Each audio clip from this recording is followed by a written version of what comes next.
જેમ જાહેરાત કરી કે પ્રવચનનો વિષય છે don't smash the egg, hatch it.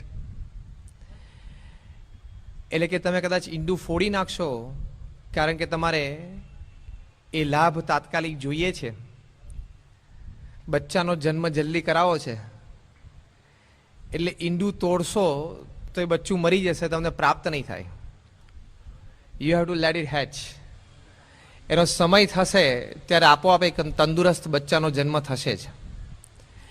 એટલે મુખ્ય કેન્દ્રવર્તી વિચાર આ પ્રવચનનો એ પેશન્સ છે, ધીરજ. વ્યક્તિએ જીવનમાં ધીરજ રાખીને કાર્ય કરવું જોઈએ, ધીરજ રાખીને વ્યવહાર કરવો જોઈએ, ધીરજ રાખીને વર્તન કરવું જોઈએ. તો એના ફળ કદાચ કોઈ ઉત્તમ બુદ્ધિશાળી વ્યક્તિ હોય, કોઈ હાઈલી ટેલેન્ટેડ વ્યક્તિ હોય, એને જેવું પ્રાપ્ત થાય છે એવું ધૈર્યવાન પુરુષને પ્રાપ્ત થાય છે. પણ અત્યારે બધા જ વિચારકોનું એવું માનવું છે કે અન્ય સદગુણો તો બરાબર, પણ બે સદગુણો તો સંપૂર્ણ મૃતપ્રાય છે, ટોટલી ડેડ. એક ટોલરન્સ અને બીજું પેશન્સ. આ બે સદગુણો થોડાક પણ કેળવાય તો વ્યક્તિગત જીવનથી માંડીને કૌટુંબિક વ્યવહારિક જીવનમાં શાંતિ અને સફળતા પ્રાપ્ત થાય. ટોલરન્સ એટલે સહન શક્તિ, પેશન્સ એટલે ધીરજ. એ બે ક્ષણ માટે પણ આપણે રહેતા નથી, કારણ કે જમાનો બહુ ફાસ્ટ થઈ ગયો. સમાજ બહુ ઝડપી ગતિ આગળ વધી રહ્યો છે દરેક ક્ષેત્રમાં. એટલે વ્યક્તિ ધીરજ ગુમાવી બેઠો છે. એવું કહેવાય છે કે this are the times of double incomes but more divorces. અત્યારે ઇન્કમ ડબલ થઈ ગઈ, પતિ પત્ની બંને કમાતા થઈ ગયા, પણ છૂટાછેડાના દર પણ વધી ગયા. This are the times of fancier houses but broken homes. ઘર બધા બહુ ફેન્સી બનાવે, આર્કિટેક્ટ્સ બધા, ઇન્ટિરિયર ડિઝાઇનર્સ બધા ભેગા થઈને, fancier houses but broken homes. ઘર તૂટેલા. This are the times of broader highways but narrower view points. Highway બધા બહુ પહોળા થયા, પણ માણસનો દ્રષ્ટિકોણ બહુ સંકુચિત થઈ ગયો. This are the times of high rise buildings but low rise characters. Building બધા બહુ હાઈ રાઇઝ બનવા માંડ્યા, પણ ચારિત્ર બધા બહુ લો રાઇઝ થઈ ગયા. These are the times of steep profits and businesses, but shallow relationships. ધંધામાં નફાના ધારા ધોરણ બહુ જ વધી ગયા, પણ સંબંધો બહુ છીછરા થઈ ગયા. These are the times where man has gone all the way to the moon and has come back, but finds it difficult to cross the road and meet the new neighbor. માણસ ગુરુત્વાકર્ષણની બહાર જઈ ચંદ્ર ઉપર જઈને પાછો આવી ગયો, પણ રોડ ક્રોસ કરીને નવા પાડોશીને મળવું એને બહુ અઘરું પડે છે. These are the times, Albert Einstein કહેતા, where man has broken the atom. He has broken the atom but finds it difficult to break a prejudice. અણુ તોડ્યો પણ પૂર્વગ્રહ તોડવો બહુ અઘરો પડે છે. એકવાર જે વ્યક્તિ વિશે ગ્રંથિ બંધાઈ ગઈ એ તોડવી અત્યંત અઘરી પડે છે. છેલ્લે લખે છે કે in short, these are the times where we have much to show in the show window and nothing in the stock room. આપણી પાસે દેખાડવા માટે ઘણી બધી વસ્તુઓ છે, પણ સાચી ભાવના, સાચી લાગણી એ હૃદયમાં છે નહીં. એટલે આવા જમાનામાં, આવા અતિ વેગે ચાલતા સમાજમાં ધૈર્ય કે સહન શક્તિ એ મૃતપાય થઈ ગઈ છે, ટોટલી ડેડ. પણ એવા સમયમાં એક વાત ચોક્કસ નિર્ધારિત થયેલી છે, ખાલી વિચારથી નહીં, પ્રયોગથી નહીં, લોકોની જીવનની સફળતાથી, કે જો થોડીક ધીરજ માણસ કાર્યમાં રાખે, વ્યક્તિ સાથે વર્તવામાં જો થોડીક ધીરજ રાખે, જે સ્પોન્ટેનિટી રિએક્શનમાં છે એને થોડો સમય આપે, એટલે ધીરજ કેળવે, એટલે કે બોલવામાં, પ્રત્યુત્તર આપવામાં, જેને આપણે કહીએ છીએ રિએક્શન આપવામાં, એમાં જો થોડુંક ધૈર્ય દાખવે તો ઘણું સારું પરિણામ આવતું હોય છે. એ દ્રષ્ટિએ કે પરિણામ બગડતું અટકતું હોય છે, અને બહુ જ આવશ્યક ગુણ છે. ધીરજથી ખૂબ ઉત્તમ ફળ પ્રાપ્ત થાય છે. આપણે એક કહેવત સાંભળતા હોઈએ છીએ કે ધીરજના ફળ મીઠા. ધીરજ રાખે તો મીઠું ફળ પ્રાપ્ત થાય. એ દરેક ઠેકાણે ધીરજની તો ખૂબ જરૂર છે. આપણે વિદ્યાર્થી છીએ તો આખા વર્ષ દરમિયાન ખૂબ ધીરજ રાખીને આપણે અભ્યાસ કરવો પડે, ત્યારે ફાઇનલ એક્ઝામ્સમાં સારું સ્કોરિંગ કરી શકીએ. પરીક્ષા નજીક આવતી હોય ત્યારે પણ ખૂબ ધીરજ રાખીને, મન શાંત રાખીને તૈયારી કરવી પડે. જો ફ્રસ્ટ્રેશનમાં આવી ગયા તો તૈયાર કરેલું, યાદ રાખેલું એ પણ આપણે સમયે ભૂલી જતા હોઈએ છીએ. આપણને બધાનો અનુભવ છે. If you lose patience, you lose memory, you lose intelligence and you spoil the work. એ ધીરજ છે, આમ સ્થૂળ રીતે બહુ મોટો ગુણ દેખાતો નથી, પણ ઘણી વખત પ્રોજેક્ટ લોન્ચ થતો હોય, સ્ટેજ ઉપર વાવા થતી હોય, પણ બેક ઓફિસ વર્ક બહુ મોટું હોય. બેક ઓફિસ વર્કની ઘણી પ્રોજેક્ટમાં ખૂબ અગત્યતા હોય છે, ફિલ્ડ વર્ક જેટલી અથવા ફિલ્ડ વર્કથી પણ વધારે. એમ કોઈ પણ પ્રોજેક્ટમાં એની પાછળનું પીઠબળ છે, એનું ધૈર્ય, પેશન્સ. ખૂબ લાંબા સમય સુધી કોઈ વાત ખૂબ શાંતિથી વિચારવી અને ખૂબ શાંતિથી ધીરજ રાખીને એને એક્ઝિક્યુટ કરવી, તો આ ધીરજના ફળ મીઠા એ કહેવત સાચી પડે. બીથોવન એક મહાન સંગીત કલાકાર હતા. ખૂબ સારો પિયાનો વગાડતા હતા. ન્યુયોર્કમાં એક વખત લાઈવ કોન્સર્ટમાં ઓડિયન્સ સ્પેલ બાઉન્ડ થઈ ગયું, એટલું ભવ્ય એમને વગાડ્યું. ત્યારે ઓડિયન્સમાંથી એક યુવાન ઊભો થયો, દોડતો મંચ ઉપર આવ્યો. મંચ ઉપર આવીને બીથોવનને પૂછ્યું કે sir, can I play like you? હું તમારે જેવું વગાડી શકું? ખૂબ આવેગમાં આવી ગયેલો. એટલે બીથોવને કહ્યું, હા, યુ કેન પ્લે, વગાડી શકે છે. તો કે સર, રિયલી? ખરેખર? તો કે હા. હજી એને મનાતું નહોતું. બીથોવન પોતે હા પાડતા હતા તો પણ એમને મનાતું નહોતું. એટલે યુવાને ત્રીજો પ્રશ્ન પૂછ્યો, sir, like you on this stage live? આવા મંચ ઉપર, આવા ઓડિયન્સમાં, ન્યુયોર્કમાં લાઈવ વગાડી શકું? તે વખતે બીથોવને સિમ્પલી કીધું, યસ. તો કે sir, how? Give me a tip. મને એનું કંઈક રહસ્ય તમે બતાવો.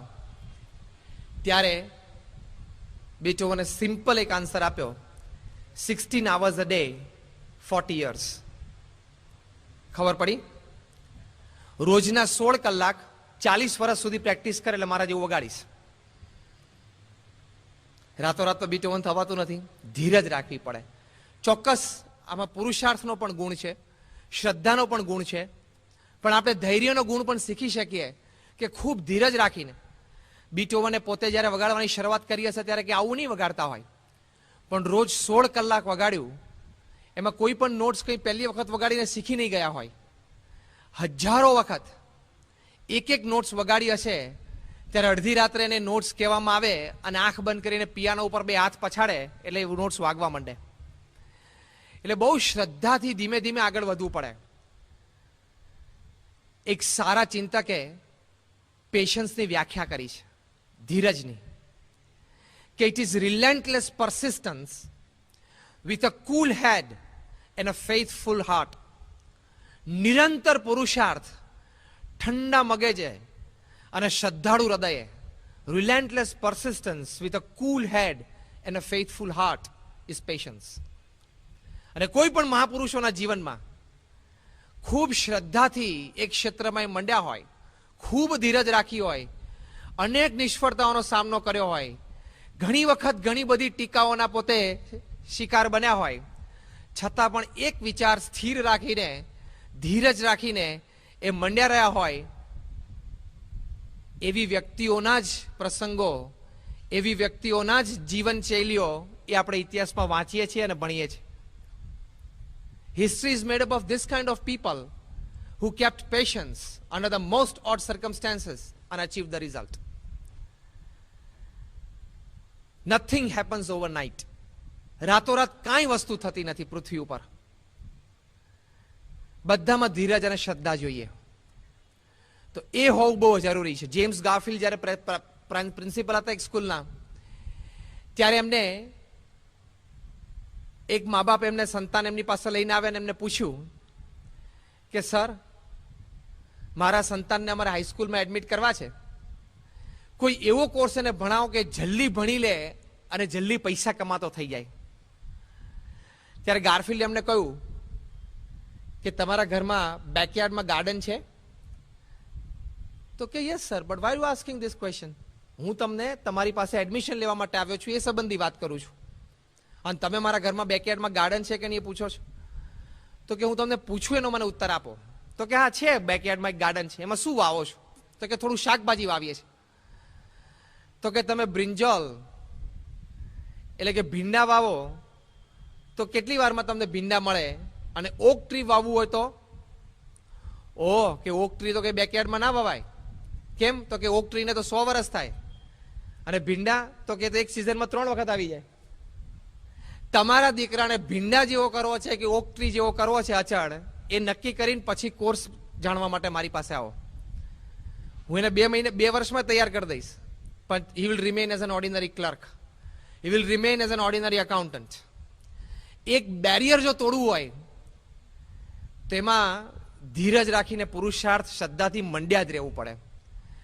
એટલે ધીરજથી આવું કામ થાય છે. જેમ્સ ગારફિલ્ડ એમને સમજાવ્યા કે તમારે તમારો દીકરો ગ્રેજ્યુએશન પૂરું કરે, પોસ્ટ ગ્રેજ્યુએટ થાય ત્યાં સુધી બીજા 7-8 વર્ષ ખૂબ ધીરજ રાખીને એને ભણવા દેવાનો છે અને ભણાવવાનો છે, તો જ સારી ડિગ્રી પ્રાપ્ત થશે. હા, બનશે એવું કે તમારા કુટુંબીજનમાંથી કોઈના સંતાનો સારો એક ડિપ્લોમાનો કોર્સ કરીને તરત કમાતા થઈ જશે, ત્યારે તમારા સંતાનો હજી ડિગ્રી કોર્સમાં ભણતા હશે. Don't worry. કદાચ એવું બનશે કે તમારા મિત્રોના કોઈ સંતાનો એ ડિગ્રી કોર્સ પૂરો કરીને કમાતા થઈ ગયા હશે, અને તમારું સંતાન હજી ડિગ્રી કોર્સ પછી માસ્ટર્સ કરતા હશે. Don't worry. એવું બનશે કે તમારા કુટુંબીજનમાંથી કોઈના સંતાનો માસ્ટર્સ પૂરું કરીને કમાવાનું શરૂ થઈ ગયું હશે, પણ તમારા સંતાન હજી પીએચડી કરતા હશે. Don't worry.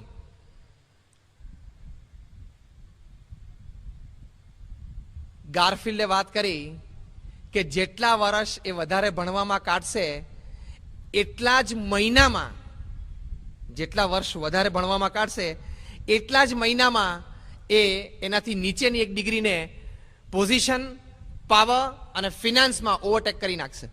અને ઇટ ઇઝ અ ફેક્ટ. એટલે ધીરજ રાખીને કામ લેવું પડે. આપણે બધા વિદ્યાર્થીઓ બેઠા છે, પહેલી ધીરજ ભણવામાં રાખવાની, ખૂબ સારું ભણવાનું, અને ભણ્યા વગર તો કિંમત જ નથી બહાર. There is no value. અત્યારના જમાનામાં તો પહેલું તો એક ડિગ્રી હોવી બહુ જરૂરી છે, અને ડિગ્રી પછી બીજું બધું ડેવલપમેન્ટ ઘણું બધું જરૂરી છે, ધીમે ધીમે થાય. પણ thousands of graduates, post graduates અને ચાર્ટર્ડ એકાઉન્ટન્ટ્સ, ડોક્ટર્સ ને એન્જિનિયર્સ ફરે છે સમાજમાં. એની વચ્ચે આ કટથ્રોટ કોમ્પિટિશનમાં ખૂબ ધીરજ રાખીને કદાચ 1-2 વાર ફેલિયર પણ આવ્યું, 1-2 સબ્જેક્ટ ગમ્યો ન ગમ્યો છતાં ભણવો પડે છે, પણ ધીરજ રાખીને ભણશો તો you will earn and gain.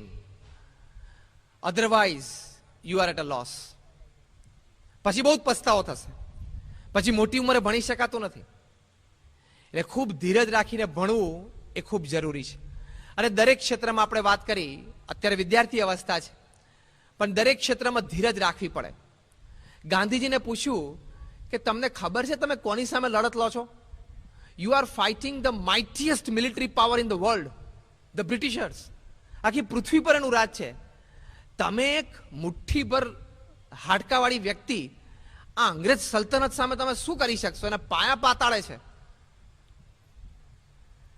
Gandhiji કહેતા કે મારા આ દેહના છેલ્લા શ્વાસ સુધી અંગ્રેજનો વિરોધ કરીશ કે તમે ભારત છોડો.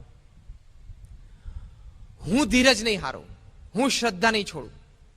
અને મંડ્યા રહ્યા, જે આપણે વ્યાખ્યા સાંભળીએ, relentless persistence with a cool head and a faithful heart. એ મંડ્યા રહ્યા તો હજારો ને લાખો લોકો એમની ચળવળમાં જોડાણા, એમની વિચારધારા સાથે પોતાની વિચારધારા એક કરી, એમના વચનને શિર આંખો પર ચડાવી અને અંગ્રેજો સામે લડત લીધી અને ભારતને આઝાદી મળી. એ ગાંધીજીની ધીરજ. ઘણા બધા આંદોલનો શરૂ કરતા અને અંગ્રેજો ક્રશ કરી નાખતા, જેલોમાં નાખી દેતા. ગાંધીજી અનેક વખત જેલમાં ગયા છે. એમનો કોઈ વાર્તાલાપ બાર સાથે, સમાજ સાથે ન થાય. એમના બીજા બધા સાથીઓ સાથે કોઈ પત્ર વ્યવહાર ન થઈ શકે. એકલા રહેવું પડે જેલમાં, પણ એમને ધીરજ છોડી નહીં, શ્રદ્ધા છોડી નહીં અને મંડ્યા રહ્યા તો ભારતને આઝાદી મળી. આ સંસ્થા જેમને સ્થાપી એ બ્રહ્મ સ્વરૂપ શાસ્ત્રીજી મહારાજ, એ તો ધીરજનું મૂર્તિમાન સ્વરૂપ કહેવાય. અક્ષર પુરુષોત્તમની મૂર્તિઓ પધરાવવી એક જબરજસ્ત મોટું કાર્ય હતું, અતિ વિકળ કાર્ય હતું, બહુ જ ડિફિકલ્ટ હતું. છતાં એમણે ધીરજ રાખી કે ના, વાત સાચી છે અને હું મંડ્યો રહીશ તો આ કામ થશે. અને થયું. ગઢડા મંદિરના આપણે ઘણા બધાએ દર્શન કર્યા હશે. ટેકરા ઉપરનું મંદિર 33 વર્ષ સુધી એમણે ધીરજ રાખી. પ્રમુખ સ્વામી મહારાજે દિલ્હી અક્ષરધામ માટે 34 થી 35 વર્ષ સુધી શ્રદ્ધા રાખી. પણ એ ધીરજ રાખી, મંડ્યા રહ્યા. Again remember the words, relentless persistence with a cool head and a faithful heart. એ મંડ્યા રહ્યા તો દિલ્હીનું અક્ષરધામ એ ભવ્ય આજે આપણને દર્શન થાય છે. એ પ્રમુખ સ્વામી મહારાજનું ધીરજનું એક પ્રતીક છે. પ્રમુખ સ્વામી મહારાજે જે ધૈર્ય દાખ્યું 35 વર્ષ સુધી, એનું એ મૂર્તિમાન સ્વરૂપ છે. અનેક વિઘ્નો આવ્યા, ઘણા બધા પ્રશ્નો આવ્યા, ઘણા બધા ખોટા લોકો પણ આપણને જમીન સંપાદનથી માંડીને બધા નાના મોટા સરકારી દરબારી કામમાં મળી ગયા. ઘણા બધા ખોટા રસ્તે પણ દોરવ્યા. પણ છતાં દરેક પ્રશ્ન ઉભો થયાના સમાધાન કરવાની શ્રદ્ધા, સમાધાન કર્યું, સમાધાન મળ્યું અને આગળ ચાલતા ગયા. Under all obstacles, Pramukh Swami moved forward and we can see the beautiful Akshardham today. એટલે અક્ષરધામ એ પ્રમુખ સ્વામી મહારાજનું જે ધૈર્ય, એમના હૃદયમાં અપાર જે ધીરજ છે, એનું એ પ્રતીક છે. તો દરેક મહાપુરુષો એમને જીવનમાં પોતાના કાર્યની સિદ્ધિ માટે ખૂબ ધીરજ રાખી છે અને ધીરજથી આગળ વધ્યા છે, તો ખૂબ સારું કામ થયું છે. અત્યારે આપણે પ્રશ્ન શું છે, ધીરજ કેમ રહેતી નથી? કારણ કે we are born and brought up in the century of everything that is instant. બધું જ ઇન્સ્ટન્ટ થાય છે, એના જમાનામાં આપણે ઉછર્યા છીએ. કોફી ઇન્સ્ટન્ટ મળે, ભૂખ લાગી હોય તો ફૂડ પણ ઇન્સ્ટન્ટ મળે, કંઈક ખરીદવું હોય તો તરત અહીંયા નજીક બજાર છે, you can just walk 5 minutes અને ગેટ ઇટ. કંઈ ઇન્ફોર્મેશન જોતી હોય તો કમ્પ્યુટર ઉપર ક્લિક કરવાનું, નેટ ઉપરથી, વેબ પરથી ઇન્ફોર્મેશન તરત મળી જાય. ઇન્સ્ટન્ટનો જમાનો છે. અને અત્યારે કોર્પોરેટ વર્લ્ડ પણ એટલી ફાસ્ટ દોડે છે કે તરત બધા પરિણામો જોઈએ. કોરસ્પોન્ડન્સ એટલું ફાસ્ટ થઈ ગયું, ઈમેલ છે એટલે ઇન્સ્ટન્ટના જમાનાની વચ્ચે લોંગ ટર્મ પ્રોજેક્ટ્સ માટે ધીરજ રૂપી એક સારો સદગુણ આપણે ખોઈ બેઠા. કારણ કે જમાનો બહુ ઇન્સ્ટન્ટ થઈ ગયો ને, અને એ ધીરજ ખૂટી એના કેવા પરિણામો વિદ્યાર્થી જગતમાં આવે છે. આપણે બધાએ ઘણા બધા પ્રસંગો વાંચ્યા છે, એટલે પર્ટિક્યુલરલી કોઈ પ્રસંગ આપણે અત્યારે કહેતા નથી, પણ એક્ઝામ ટાઈમે ધીરજ ખોવે અને વિદ્યાર્થીઓ આપઘાત કરે છે, એવા પ્રસંગો આપણે જાણીએ છીએ. એક્ઝામ ટાઈમે કદાચ આપઘાત ના કરે તો છોડીને ભાગી જાય, હોસ્ટેલ છોડીને, ઘર છોડીને અમદાવાદ, મુંબઈ ભાગી જાય, ધીરજ ગુમાવી બેઠા. એવા વિદ્યાર્થીઓના પ્રસંગો છે, 5મા, 6ઠા, 7મા ધોરણમાં હોય અને ગભરાઈ જાય કે મારાથી આ વિષય તૈયાર નહીં થઈ શકે, તો સ્કૂલમાંથી આપેલું હોમવર્ક ઘરે ના બતાવે. As small as 4th and 5th standard kids. બોલો, હમણાં જ મુંબઈમાં એક પ્રસંગ એવો જોયો, ઘરે કહ્યું જ નહીં કે મને આ સબ્જેક્ટનું હોમવર્ક ચાલે છે, અને એના ફાધરની સાઇન જાતે કરી નાખે હોમવર્કમાં. 5મા ધોરણનો છોકરો. ધીરજ નથી રહેતી આપણી. એટલે વિદ્યાર્થીઓ ધીરજ ખોવે. કેટલા બધા આપઘાતના પ્રસંગો આપણે બન્યા છે, કેટલા બધા ભાગી જાય એના પ્રસંગો આપણે જોયા છે.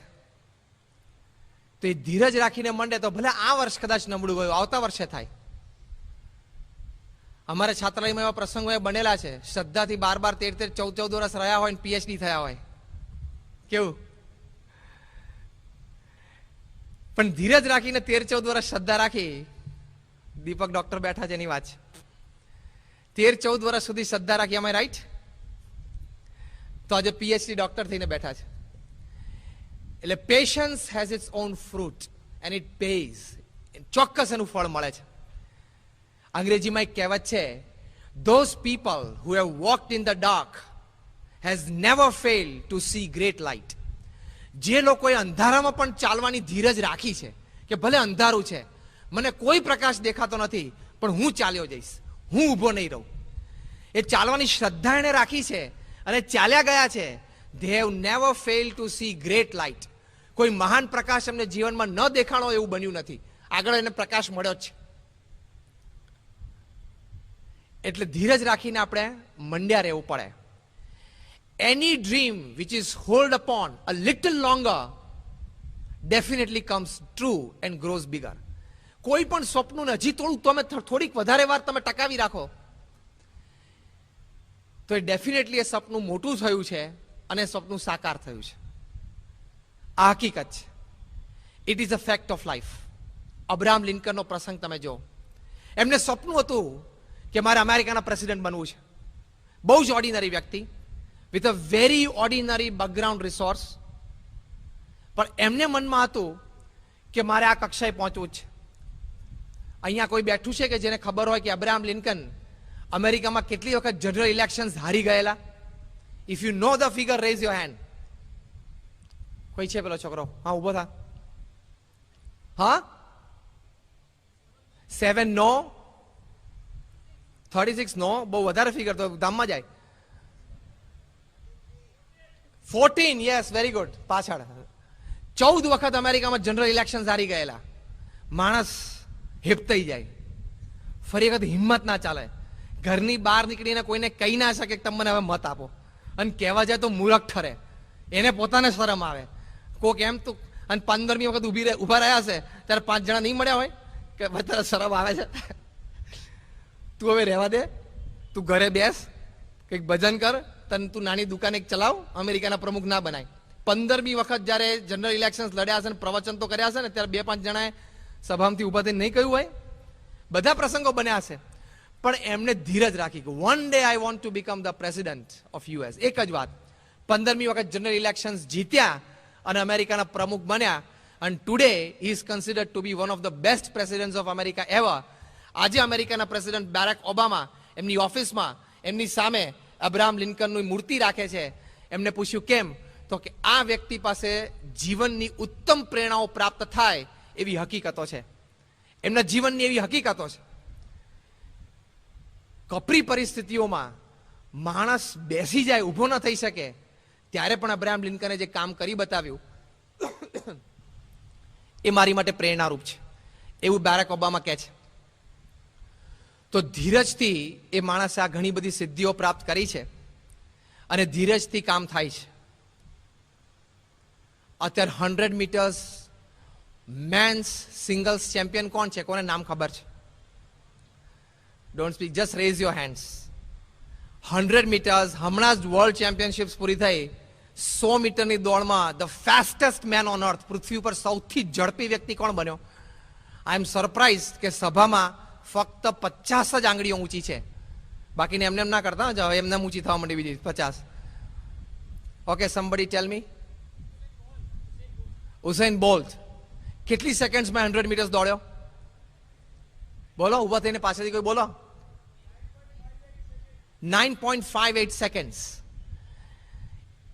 એમને જસ્ટિન ગેટલિન 2004માં એથેન્સ ઓલિમ્પિક્સમાં 9.85માં દોડ્યો, ત્યારે આખી દુનિયામાં આશ્ચર્ય સમાતું નહોતું કે 9.85 સેકન્ડ્સમાં માણસ 100 મીટર દોડે. આમ તમે જુઓ ને તમને લાગે 100 મીટર દોડી ગયો, પણ હવે breakup. To run 100 meters in 9.85. હું પેલા જસ્ટિન ગેટલિનની વાત કરું, 2004 એથેન્સ ઓલિમ્પિક્સમાં 100 મીટરમાં 9.85. હું કહું છું 10 સેકન્ડ પણ ગણો, 10 સેકન્ડ ગણાય જ નહીં તો મેડલ બધું જતું જ રહે, પણ 10 સેકન્ડ ગણો તો 1 સેકન્ડમાં કેટલું દોડવાનું? 10 મીટર. 10 મીટર લગભગ કેટલા ફૂટ શૈલેષ? 33 ફીટ.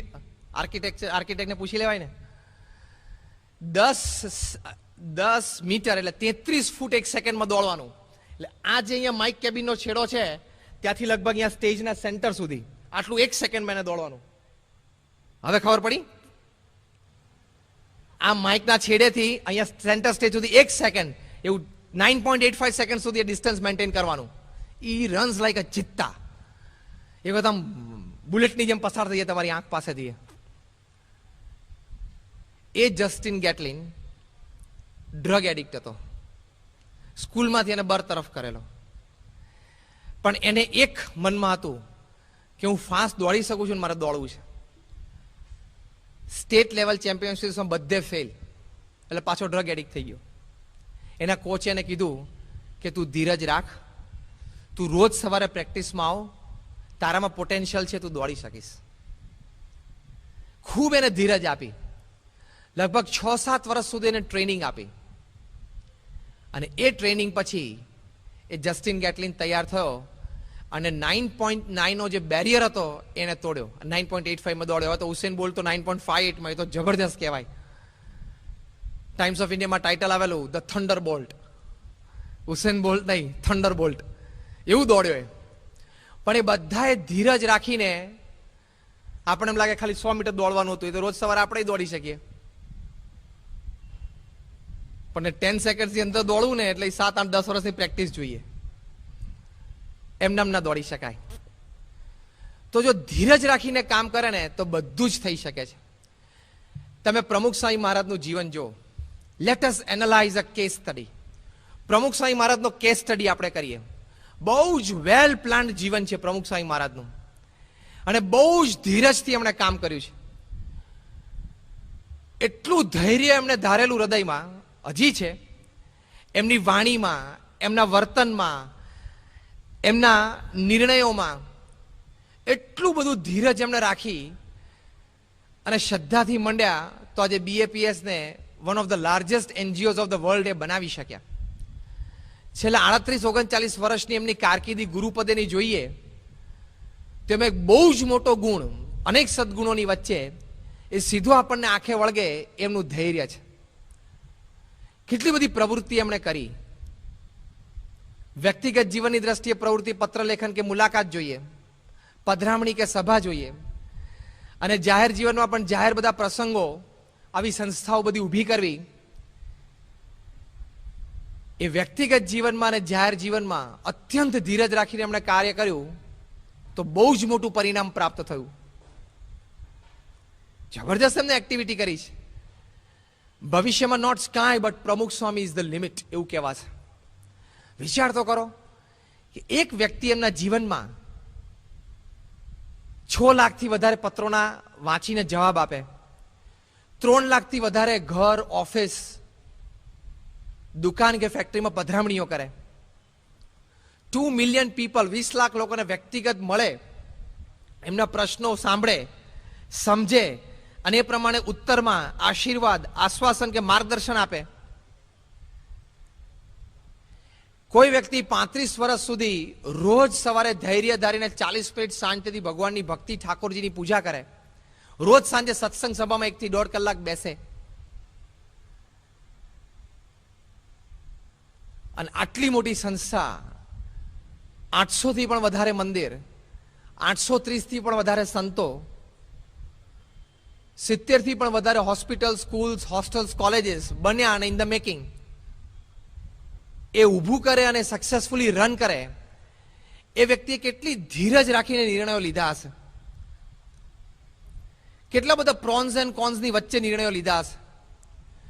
વિવિધ પ્રકૃતિવાળા બધા નાના મોટા સંતો, હરિભક્તો, કાર્યકર્તાઓની વચ્ચે રહીને બધાના મન પ્રમાણે પોતાનું મન એ સેટ કરીને, સમય, વિસ્તાર, આયોજન, વ્યવસ્થા એની વચ્ચે પોતાનું મન ખૂબ ધીરજતાથી ગોઠવીને એમણે આખી સંસ્થાને આ ક્ષેત્ર ઉપર દોરી ગયા. કેટલી ધીરજ એમણે ધારી હશે. He is the idol of patience. ધીરજનું એ મૂર્તિમાન સ્વરૂપ છે. આપણે અબ્રાહમ લિંકનની વાત કરી, ઇઝ ગ્રેટ. જસ્ટિન ગેટલિનની વાત કરી, ઇઝ ગ્રેટ. જેમ્સ ગારફિલ્ડ કે બેટોવનની વાત કરી, ઇઝ ગ્રેટ. એમ અત્યારે આપણી સામે મૂર્તિમાન પ્રમુખ સ્વામી ઇઝ ગ્રેટ. એમનું જે પેશન્સ ને ધૈર્ય છે એ જબરદસ્ત છે. કોઈ દિવસ આંકડા ઉતાવળા થયા નથી, એટલે કોઈ દિવસ ખોટા નિર્ણયો લીધા નથી, કોઈ દિવસ કોઈ વ્યક્તિ સાથે વર્તવામાં આંકડા ઉતાવળા થયા નથી, એટલે કોઈ સાથે સંબંધ બગડ્યા નથી. એ રીતે જે એમણે ધીરજ રાખીને સંસ્થા ચલાવી છે એ બહુ જ અદ્ભુત કહેવાય. તો એમના જીવનમાંથી એઝ અ કેસ સ્ટડી આપણે શીખવું છે કે ધીરજ કેવી રીતે કેળવાય. Because the best decisions you take if you have patience. હમણાં જ ગયા જ મહિને અમેરિકામાં શિકાગોમાં ફોર્બ્સ 500 કંપનીઝ, જે ટોપ 500 કંપનીઝ છે એના HR મેનેજર્સની મીટિંગ હતી, એક સેમિનાર હતો. અને 3.5 દિવસના સેમિનારમાં હ્યુમન રિસોર્સિસ ડેવલપ જે કરતા હોય દરેક કંપનીમાં, એ મેનેજર્સ અને ઘણા બધાને તો 20-20, 30-30 વર્ષના અનુભવ એચઆરડીના. કઈ વ્યક્તિનો કેવો ઉપયોગ કરો, કઈ વ્યક્તિ પાસે શું રિસોર્સિસ છે, કઈ વ્યક્તિની બુદ્ધિ, શક્તિ, આવડત, હોશિયારી શું છે, એનો કેવી રીતે ઉપયોગ કરવો, કઈ જગ્યાએ એને ગોઠવવો, એને કેટલી સત્તા આપી, એને કેટલી છૂટ આપી, એને ક્યાં બાંધવો, ક્યાં છૂટો મૂકવો. It is HRD. તો એ હ્યુમન રિસોર્સિસ ડેવલપમેન્ટના મેનેજર્સ ટોપ ઇન્ટરનેશનલ કંપનીઝ જેના ટર્નઓવર્સ 1000, 2,000 કરોડથી માંડીને 40, 70 હજાર કરોડના ટર્નઓવર્સ હોય વર્ષે, એવી કંપનીઝના મેનેજર્સ ત્યાં ભેગા થયેલા. 3.5 દિવસનો સેમિનાર હતો. એ સેમિનારના અંતે એક પેપર તૈયાર કરવામાં આવ્યું કે આપણે જે 3.5 વર્ષ સુધી આપણે એકબીજાના 3.5 દિવસ સુધી અનુભવ શેર કર્યા, આપણે નવા વિચારો કેન્દ્રિત કરવાનો પ્રયત્ન કર્યો કે કેવી રીતે હ્યુમન રિસોર્સિસ બેસ્ટ ડેવલપ કરવું અને એને યુઝ કરવું. એ લોકોને, બીજી નાની કંપનીઝને, આમ સમાજમાં વહીવટ અને વ્યવહાર કરતા નાની મોટી કંપનીઝના મેનેજર્સને લાભદાયક થાય એની માટે આ પેપર તૈયાર થયું. એટલે કન્ક્લુઝન ઓફ ધ સેમિનાર. એમાં પહેલો જ મુદ્દો એ લોકોએ લખ્યો, ફર્સ્ટ પોઈન્ટ, કે બને ત્યાં સુધી એચઆર ડિપાર્ટમેન્ટમાં એવી વ્યક્તિઓની નિમણૂક કરવી કે જે વ્યક્તિઓ કોઈ એનજીઓ સાથે સંકળાયેલી હોય, કોઈ નોન ગવર્મેન્ટ ઓર્ગેનાઇઝેશન સાથે, એટલે કોઈ આવી સમાજ સેવા કરતી સંસ્થા સાથે સંકળાયેલી કોઈ વ્યક્તિ હોય ને એનો એચઆરમાં ઉપયોગ સારી રીતે કરી શકાય છે, એવા નિર્ણય ઉપર આવ્યા. એના કારણો એમને લખ્યા. એમાં પણ પહેલું કારણ એ લોકોએ લખ્યું આ મુદ્દા નીચે કે આવી નોન ગવર્મેન્ટ ઓર્ગેનાઇઝેશન, એનજીઓ સાથે જે વ્યક્તિઓ કામ કરે છે, કારણ કે એનજીઓમાં કામ કરવાનું થાય ત્યારે તમારે થોડુંક સ્ટેટસનું ભાન ભૂલી જવું પડે, તમારા હોદ્દાનું થોડુંક ભાન ભૂલી જવું પડે, મારી પાસે વધારે આવડત ને હોશિયારી છે, હું બુદ્ધિશાળી છું, એવું થોડુંક બાજુ પર મૂકવું પડે. કારણ કે એનજીઓમાં કામ કરનારા લગભગ બધા સાથે આવ્યા હોય એટલે સમર્પણની ભાવનાની દ્રષ્ટિએ બધા સમકક્ષ થઈ ગયા. સમર્પણની ભાવનાની દ્રષ્ટિએ બધા સમકક્ષ થઈ ગયા. એટલે ચર્ચામાં આપલે પણ થાય. ઓછી ભણેલી વ્યક્તિ પણ તમારી સાથે ચર્ચામાં બેઠી હોય, હજી નવી આવેલી વ્યક્તિ પણ ચર્ચામાં બેસીને આર્ગ્યુમેન્ટ કરવા માંડે. કારણ કે આ તો એનજીઓ છે, બધા સમર્પણની ભાવનાથી આવ્યા છે, ત્યાં તો બધા હોદ્દા પ્રમાણે જ બેઠા હોય અને એ કક્ષાના લોકો એ જ ચર્ચા કરીને નિર્ણય લેતા હોય. એનજીઓમાં તેવું હોય નહીં. આવું વર્ણન કરીને એમને લખ્યું કે એનજીઓમાં કામ કરતી વ્યક્તિના જીવનમાં ઇમોશનલ ઇન્ટેલિજન્સ લેવલ બહુ ઊંચું હોય છે. ઇમોશનલ કોશન, જેને આપણે EQ કહીએ છીએ, એ ઇમોશનલ ઇન્ટેલિજન્સ ઊંચું હોય છે. એટલે એનજીઓમાં કામ કરતી વ્યક્તિ જો પ્રોફેશનલ મેનેજમેન્ટમાં, એચઆરમાં કામ કરવા માંડે તો એના ફળ વધારે સારા પ્રાપ્ત થાય છે. પછી લખ્યું કેમ, એ ઇમોશનલ ઇન્ટેલિજન્સમાં કયા સદગુણો, તો પહેલો સદગુણ મૂક્યો પેશન્સ. એનજીઓમાં કામ કરતી વ્યક્તિમાં ધીરજ હોવી ખૂબ જરૂરી છે. કારણ કે એનજીઓમાં તો ઘણી વખત એવું બને, આવી સમાજ સેવા સંસ્થાઓમાં તમારો જ વિભાગ હોય ને તમને પૂછ્યા કે નિર્ણય લેવાઈ જાય. આપણો જ વિભાગ ચાલતો હોય, આપણા વિભાગમાં આપણને પૂછ્યા કરી નિર્ણય લઈ લે વડીલો, તો રાજી રહેવું પડે. આપણને ઘણી વખત કોન્ફિડન્સમાં ન પણ લે, વાત પણ ન જણાવે અને નિર્ણય લેવાઈ જાય તો રાજી રહેવું પડે. ખાલી રાજી રહેવું નહીં, ભળવું પણ પડે. એ વખતે ધીરજની કસોટી નહીં, ચરમ સીમાએ બસ થવાની તૈયારીમાં આવી જાય. એ વખતે ધીરજ રાખીને નમ્રતાથી કાર્યમાં જોડાઈ જવું પડે. એટલે પહેલો જ સદગુણ આ મૂક્યો કે ધીરજવાળી વ્યક્તિ એ એચઆરમાં કામ કરશે. પણ એની ધીરજ ક્યારે રહેશે કે એનું ઇમોશનલ ઇન્ટેલિજન્સ ઊંચું હશે તો. અને ઇમોશનલ ઇન્ટેલિજન્સ ક્યારે ઊંચું હશે, એનજીઓમાં કામ કરશે તો. એટલે અહીંયા છાત્રાના વિદ્યાર્થીઓ બેઠા છે, છાત્રાની નાની મોટી પ્રવૃત્તિમાં ભળશો, સ્ટડી સર્કલથી માંડીને એન્યુઅલ ડેથી ઇમોશનલ ઇન્ટેલિજન્સ ઊંચું આવશે. કે મને તો સારી એક્ટિંગ કરતા આવડે છે ને એન્યુઅલ ડેના નાટકમાં મને તો રાખ્યો નહીં, મારા કરતા તો ઓછું આવડે છે ને એને આ નાટકમાં રાખી દીધો. આ તો બહુ લોકલ દ્રષ્ટાંત આપું છું, પણ એવું બનવાનું. તો એ વખતે જે ધીરજના ગુણ ડેવલપ થશે એ બહાર પ્રોફેશનલ મેનેજમેન્ટમાં નહીં થાય. કારણ કે બહાર પ્રોફેશનલ મેનેજમેન્ટમાં તો સહેજ સ્ટેટસ તૂટ્યું, સહેજ તમારા સર્કલની અંદર આવીને કોઈ ડિસિઝન લેવાનો પ્રયત્ન કર્યો, અરે સજેશન પણ કર્યું, કૂતરા બિલાડાની જેમ ઝઘડે છે. કહેવાય બધા મેનેજર્સ, MBAs, 15-15, 20-20 વર્ષના એક્સપિરિયન્સ હોય ટોપ લેવલ મેનેજમેન્ટમાં, પણ કૂતરા જે રીતે સ્ટ્રીટ્સમાં ઝઘડે છે એનાથી ખરાબ રીતે ઝઘડે છે. એમ આઈ રાઈટ ઓર રોંગ? સંપૂર્ણ ધીરજ જ નથી, ટોલરન્સ જ નથી. એ એનજીઓઝમાંથી શીખવા મળશે. આ પેપરમાં લખેલું છે. જોગાનું જે આજે જ બપોરે અમે અમદાવાદથી આવતા હતા ત્યારે રસ્તામાં મુંબઈથી એક યુવકનો ફોન આવ્યો. એક આપણો યુવક છે ધર્મેશ, પાયલોટ થયો છે, એરોલીમાં છે, સંતોને ઓળખતા હશે. એને કીધું કે સ્વામી આખી સેમિનારનો રિપોર્ટ નેટ ઉપર આવ્યો છે અને એમાં આ વાત લખી છે. મેં કહ્યું it is the best thing for today's topic. એ આ વાત મેં કરી. તો જો આવી રીતે પ્રોફેશનલ મેનેજમેન્ટમાં તમે ભવિષ્યમાં જશો તોય તમારે ધીરજની ખૂબ જરૂર પડશે. અને એ ધૈર્ય જો અંદરમાં ધારેલું હશે તો ઘણું મોટું કામ થશે. બહાર તો લોકો શું કહે છે, van you R angry count 100. એ ધીરજ માટેની જ વાત છે કે તમે ગુસ્સો આવે ને મોઢું નહીં ખોલવાનું, નહીં તો બાજી હારી જશો. હોઠ બંધ રાખવાના અને અંદર 100 કાઉન્ટ કરવાનું. 1 2 3 4 5 6 7 8 9 10 11 12. તો આપણને યોગી મહારાજ એવું શીખવાડ્યું કે ગુસ્સો આવે તો મોઢું નહીં ખોલવાનું, 100 વાર સ્વામિનારાયણ બોલવાનું. પેલા 100 માં પારો ઊંચો થાય, આમાં તો 0 માં જતો રહે. That is patience. તો જો પ્રમુખ સ્વામી મહારાજના જીવનનો એક કેસ સ્ટડી આપણે કરતા હતા. આપણે એક એવી વ્યક્તિને ઓળખીએ છીએ, પ્રમુખ સ્વામી મહારાજને, જે હમણાં આપણે વાત કરી કે ધીરજનું મૂર્તિમાન સ્વરૂપ છે અને જીવનમાંથી આપણે શીખવું છે કે ધીરજ કેળવાય કેવી રીતે. ચલો, અત્યાર સુધી આપણે જે પ્રવચન સાંભળ્યું એમાં ધીરજના સદગુણો જોયા, ધીરજની પ્રાપ્તિ વિશે વાત જાણી, ધીરજની કેટલી જરૂરિયાત છે ભવિષ્યમાં તમને પ્રોફેશનલ મેનેજમેન્ટમાં, એ વાત પણ હમણાં શિકાગોના પ્રસંગ ઉપરથી આપણે જાણી. How to develop that is important. તમારું ઇમોશનલ ઇન્ટેલિજન્સ, EQ કેવી રીતે ડેવલપ કરવું, એમાં મુખ્ય ગુણ તો પેશન્સ જ બતાવ્યો છે. એ કેવી રીતે ડેવલપ કરવો. તો let us have a case study of પ્રમુખ સ્વામી મહારાજ. પ્રમુખ સ્વામી મહારાજ એક વખત સારંગપુરમાં હતા. સાંજે વ્યક્તિગત દર્શન બધા હરિભક્તોને આપતા હતા. મુલાકાત દરમિયાન બાજુના ગામમાંથી એક વૃદ્ધ વ્યક્તિ થેલો ભરીને સંતોને ઓઢાડવા માટે ધોતિયા લઈને આવ્યા. શ્રદ્ધાળુ હશે કોઈ. એમની ઈચ્છા હતી કે મારે બધા ધોતિયા પ્રમુખ સ્વામીને ઓઢાડવા છે. એટલે પ્રમુખ સ્વામી મહારાજ પાસે આવ્યા, થેલો આમ નીચે મૂક્યો, અંદરથી એક ધોતિયું કાઢ્યું અને પ્રમુખ સ્વામી મહારાજને ઓઢાડ્યું. પછી આમ બાજુ પર મૂકીને બીજું ધોતિયું કાઢતા હતા. એટલે ભક્ત વત્સલ સ્વામી આ બાજુ ઉભા હતા, આ બાજુ આરુણી ભગત ઉભા હતા. બંને સંતો કીધું કે કાકા તમે એક ધોતિયું ઓઢાડી દીધું એટલે બાકીના પ્રસાદીના થઈ ગયા છે, એટલે બીજા સંતોને ઓઢાડી દેજો. પ્રમુખ સ્વામી ઓઢાડી દે. ના, મારે પ્રમુખ સ્વામીને બધા ધોતિયા ઓઢાડવા છે, મારે માનતા રાખી છે. સંતોએ કીધું કે પાછળ મુલાકાતીઓ ઘણા છે અને સાંજનો સમય થઈ ગયો, પ્રમુખ સ્વામી મહારાજને સ્મૃતિ મંદિરે પ્રદક્ષિણા માટે પણ જવું છે, એટલે મોડું થશે. તો કે ના. એ બીજી વાર ના બોલે ને પ્રમુખ સ્વામી મહારાજે બંને સંતોના હાથ ઉપર ટપલી મારી અને ઈશારો કર્યો. પેલા જોતા હતા, પેલા તો આમ નીચું વળીને હજી થેલામાંથી બીજું ધોતિયું કાઢતા હતા. સ્વામી આમ ટપલી મારી બંને સંતોના હાથ ઉપર અને ઈશારો કર્યો ભલે કરતા. બીજું પણ શાંતિથી કાઢીને ઓઢાડ્યું. ઓઢાડતા શું બોલ્યા? ત્રીજું ઓઢાડીને શું બોલ્યા? બંને સંતો જોઈને કે તમને લોકોને ઉતાવળ નાહી જાય છે, પ્રમુખ સ્વામી મહારાજને કોઈ ઉતાવળ નથી. સ્વામી હસી પડ્યા, સંતોએ હસી પડ્યા અને સંતોને તો સ્વામીએ કીધું એટલે બીજું કઈ બોલવાનું હતું નહીં.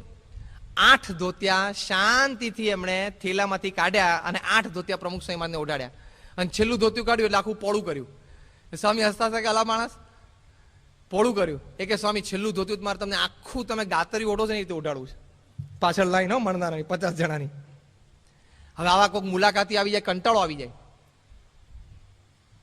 ધોતિયું આમ પોળું કર્યું એટલે આરુણી ભગત થી રહેવાનું. એને કે આ તમે 7 ઓઢાડ ને એવી રીતે 8મું ઓઢાડ દો, ખભે અડાડ દો. સ્વામી કે આરુણી એને છેક ગામડેથી અહીંયા 8 ધોતિયા ઉચકીને લાવતા તકલીફ ના પડી, આપણે બેઠા બેઠા ખાલી ધોતિયા ઓઢવાના છે, આપણે શું કામ તકલીફ પડે.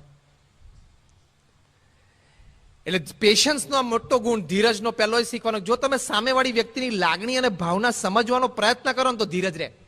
C how to develop patience. એમાં પહેલો પોઈન્ટ આ છે કે તમે જે વ્યક્તિના સંપર્કમાં આવ્યા, જે વ્યક્તિ સાથે કામ કરો છો, જે વ્યક્તિ સાથે તમારે રાત દિવસ ગરોબો છે, એ વ્યક્તિની લાગણી અને ભાવના થોડો સમજવાનો પ્રયત્ન કરો. Go beyond the words, go beyond the action. એ વ્યક્તિનું જે સ્થૂળ શબ્દો અને સ્થૂળ ક્રિયાઓ દેખાય છે એનાથી થોડાક પાછળ જઈને એની લાગણી અને ભાવના સમજવાનો પ્રયત્ન કરો તો ધીરજ રહેશે. લાગણી અને ભાવના દરેક સ્થૂળ ક્રિયાની પાછળ બૌદ્ધા તો સાચા અને સારા જ હોય છે. એ સમજશો એટલે તરત ધીરજ રહેશે. સ્વામી બોલ્યા, સ્વામી કે છેક ત્યાંથી ઉચકીને લાવવામાં તકલીફ ના પડી, આપણે બેઠા બેઠા ખાલી ધોતિયા ઉડાડવા શું તકલીફ પડે. જો આ સમજણ, એની લાગણી અને ભાવના પ્રમુખ સ્વામી મહારાજ સમજી શક્યા. એટલે આ પહેલો સદગુણ આપણે કેળવવાનો પ્રયત્ન કરીએ. મુખ્ય આપણે ધીરજ કેળવવું છે, જેનાથી બહુ ઉત્તમ પરિણામો આપણને જીવનમાં પ્રાપ્ત થશે. તો લાગણી અને ભાવનાનો વિચાર. પ્રમુખ સ્વામી મહારાજ એક વખત સાંકરીમાં હતા. 1995 પ્રસંગ છે. લંડનમાં સ્વામિનારાયણ મંદિરની ભવ્ય પ્રતિષ્ઠા થઈ પછી વિચરણ કરતા કરતા ભારત આવેલા અને સાંકરીમાં હતા તે વખતનો આ પ્રસંગ. સ્વામી શ્રી જમતા હતા અને એક સંત છે એ આપણું મંથલી મેગેઝિન સ્વામિનારાયણ પ્રકાશ એ વાંચતા હતા અને એ સ્વામિનારાયણ પ્રકાશ લંડન પ્રતિષ્ઠા મહોત્સવનો વિશેષાંક હતું. એમાં બધા જ પ્રકારના પ્રસંગો લખેલા હતા. હવે જે સંત વાંચતા હતા એ મૂળ વિસ્તાર એમનો પૂર્વાશ્રમનો કાઠિયાવાડ, એટલે અમુક લઢણ, અમુક શબ્દ પ્રયોગમાં એમને ફેર પડી જાય. એટલે જ્યારે એવી વાત આવી કે લંડન મંદિરમાં નાના બાળકો, બાળ બાલિકા, કિશોર કિશોરીઓ બધાએ પથ્થર ઘસવાની સેવા કરી, તો ઘસવાના બદલે ત્યાં જે પોપ્યુલર વર્ડ હોય કે પોલિશ, એટલે શું લખેલો કે પથ્થર પોલિશ કરતા હતા. એટલે સ્વામિનારાયણ પ્રકાશમાં પણ એ પોલિશ શબ્દ વપરાયો. ગુજરાતીમાં લખેલો હતો, ઇંગ્લિશમાં નહીં, પણ પોલિશ. હવે સંતને આપણે સમજીએ કે ઘણા બધાને શ અને સ એના વચ્ચે ભેગું થઈ જતું હોય. લીટીવાળો શ અને મીંડાવાળો શ કહેવાય ને આ સ કહેવાય, પણ ભેગું થઈ જાય. એટલે સંત વાંચતા તો વાંચે કે પથ્થર પોલીસ કરવાનો છે, પોલીસ. એટલે પહેલી વાર બોલે એમ આપણે જેમ બધા હસ્યા એમ સાથે બેસવાના કદાચ 5-7 સંતો છે ને સહેજ એક હસવું આવી ગયું. કોઈ બેચારી હરિભક્તો બેઠા હશે. સ્વામી તો આમ નીચું જોઈને જમતા હતા. બીજી વખત પાછું 1-2 ફકરા પછી પાછો શબ્દ આવ્યો. એટલે પાછા પેલા સંતોએ વાત કરી કે દર શનિ રવિ હરિભક્તો પણ પથ્થર પોલીસ કરવા માટે આવતા હતા. એટલે પાછા બધા હસ્યા. બીજી વાર હશે એટલે સ્વામી એક વાર જમતા જમતા આમ ઊંચું જોઈ અને બધા સામે જોયું. એટલે બધાને ખ્યાલ આવી ગયો કે હવે તરત ચૂપ થઈ ગયા. ભગવાનનું કરું પાનું ફેરવીને ત્રીજી વખત પાછો શબ્દ આવ્યો. એ પથ્થર ઘસવાની સેવા સંબંધી જે લેખ હતો અંદર તે પાછું ત્રીજી વખત આવ્યું. અને એમને વાંચ્યું એ સંતે કે બધા પથ્થર ઘસવા માટે આવ્યા અને પથ્થરની પોલીસ બહુ સારી થઈ. ત્રીજી વખત બધા હસ્યા ને એટલે સ્વામી એકદમ બહુ જ સરસ વાક્ય બોલ્યા. સ્વામી કે જો બધા સમજી રાખો, એકવાર આપણે સ્વીકારી લેવાનું, એકવાર આપણે સમજી લેવાનું કે આ વ્યક્તિની આ મર્યાદા છે, પછી આપણે એને એડજસ્ટ થઈ જવાનું. કેટલું સરસ વાક્ય છે. હવે એ વ્યક્તિ સાથે જ રહેવાનું છે. તમારે કે એના હાથમાંથી એક શબ્દ માટે એક શબ્દનો ફેર પડે એના હાથમાંથી કંઈ બીજા વાંચન લઈ નથી લેવાનું, વાંચવાના છે એ જ. સ્વામી કે આપણે આપણા કાનને ટેવ પાડી દેવાની, એ સાંભળવાની. આ કેટલી ધીરજ રહે. નહીં તો લેખમાં મને આપણું ના રહે, એ વ્યક્તિ અને એના ઉચ્ચાર એની ટીકા શરૂ થઈ જાય અને પ્રમુખ સ્વામી મારા જમવાનું પૂરું કરે બહાર નીકળે તો આપણે વાતને ચર્ચાને હસવાનું તો એનું જ ચાલે. સ્વામી કે એ વ્યક્તિની એ મર્યાદા છે, આપણે એની મર્યાદા જાણી લેવાની, પછી આપણે એને એડજસ્ટ થઈ જવાનું. કેવું જબરદસ્ત વાક્ય છે. ભવિષ્યમાં તમારે બધાએ આ કરવું પડશે. આગલા 25 જણા હસવા માંડ્યા, તમે બધા પછી તમને બધાને હસવાનો મર્મ ખબર નથી. Why? Adjustments in life should be a top priority. Life is a compromise. Adjustment જ કરવું પડશે. પહેલો સદગુણ ધીરજ જોશે. એડજસ્ટમેન્ટ તો કરવું જ પડશે. At every moment, every step you have to adjust.